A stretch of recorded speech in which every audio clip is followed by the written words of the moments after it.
6 अगस्त 1945 वो दिन जब अमेरिका ने जापान के शहर हिरोशिमा पर पहला परमाणु बम गिराया था। इतने से ही अमेरिका का मन नहीं भरा। 3 दिन बाद नागासाकी शहर पर भी बम गिराया गया। लाखों लोग एक ही झटके में मार दिए गए।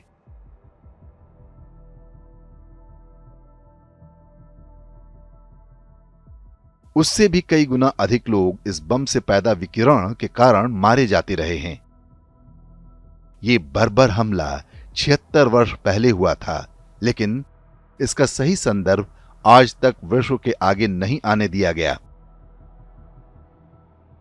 पूरे विश्व को बताया जाता है कि इस परमाणु हमले के साथ ही द्वितीय विश्व युद्ध समाप्त हो गया था। जापानी सेनाओं ने पीछे हटना आरंभ कर दिया और 1 सप्ताह बाद ही जापान ने मित्र देशों के आगे आत्मसमर्पण कर दिया। हिरोशिमा पर जिस दिन बम गिरा था वो सुबह का समय था। लोग अपने काम कर रहे थे, बच्चे स्कूल पहुंच चुके थे। इस स्थान पर जापानी सेना का कोई केंद्र नहीं था। स्पष्ट रूप से जापान के सामान्य लोगों को निशाना बनाकर परमाणु बम गिराया गया था। नागासाकी पर हुए एटमी आक्रमण में भी यही मंशा थी। वो सेना को नहीं बल्कि सामान्य नागरिकों को मारना चाहते थे। इतिहासकार गा एल्परोविट्स ने वर्ष 1965 में आई अपनी किताब में लिखा है, जापान तो उस समय युद्ध हार ही रहा था, लेकिन अमेरिका युद्ध के बाद सोवियत संघ से शक्ति के मामले में आगे निकलना चाहता था। इसीलिए उसने ये एक तरह का शक्ति प्रदर्शन किया। ये कथन अमेरिका द्वारा स्थापित झूठ का बहुत हद तक खंडन करता है, लेकिन यह भी पूरी तरह से सत्य नहीं है। द्वितीय विश्व युद्ध में अमेरिका के असली शत्रु जर्मनी और इटली थे, लेकिन उन पर परमाणु बम नहीं गिराए गए, बल्कि इसके लिए एक एशियाई गैर ईसाई शक्ति जापान को चुना गया।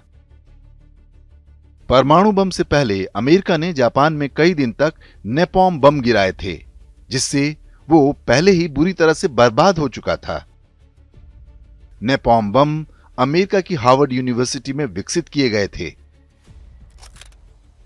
अमेरिका पर प्रोटेस्टेंट ईसाई मजहब का प्रभाव है, जबकि सोवियत संघ ऑर्थोडॉक्स ईसाई देश है। इनके बीच में भी आपसी प्रतिद्वंदिता है।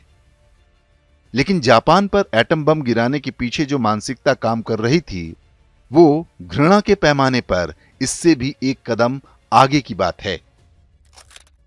अमेरिका और अन्य पश्चिमी देश ईसाई होने के कारण स्वयं को शेष मानवता से श्रेष्ठ मानते हैं। इनमें भी प्रोटेस्टेंट ईसाई सबसे क्रूर समझे जाते हैं और इनका इतिहास बर्बरता से भरा पड़ा है। अमेरिका ने युद्ध में किसी शत्रु ईसाई देश पर परमाणु बम गिराने के बजाय जापान को ही चुना, तो इसके पीछे भी वही अब्राहमिक मानसिकता काम कर रही थी। वो अपने शत्रु की भूमि और वहां की प्रकृति को पूरी तरह से नष्ट कर देना चाहते हैं।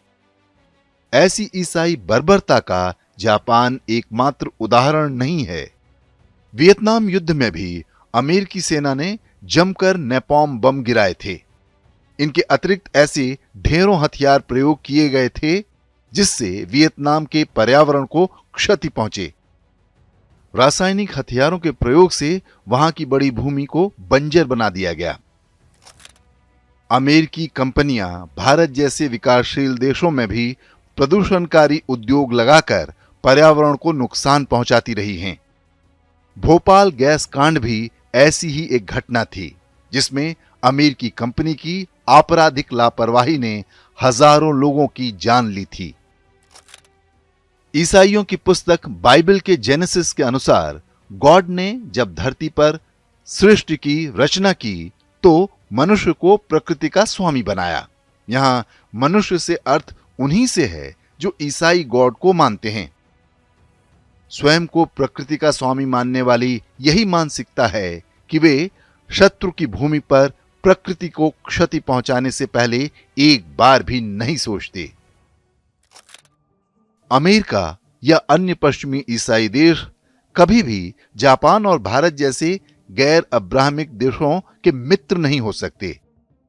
इस शत्रुता की जड़ उनकी सोच में है, जो मानती है कि गोरे होने के कारण उनकी नस्ल श्रेष्ठ है और उनका कर्तव्य पूरे विश्व को ईसाई बनाना है।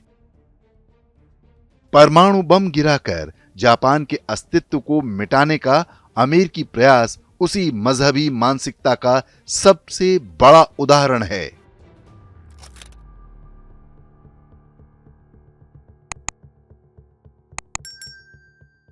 इंडेक्स ऑनलाइन के वीडियो समाज को समर्पित हैं। आप इनको डाउनलोड करके जैसे चाहे वैसे प्रयोग कर सकते हैं। चाहे तो आप हमारे टेलीग्राम चैनल से जुड़ सकते हैं। वहां सारे नए पुराने वीडियो आपको मिल जाएंगे।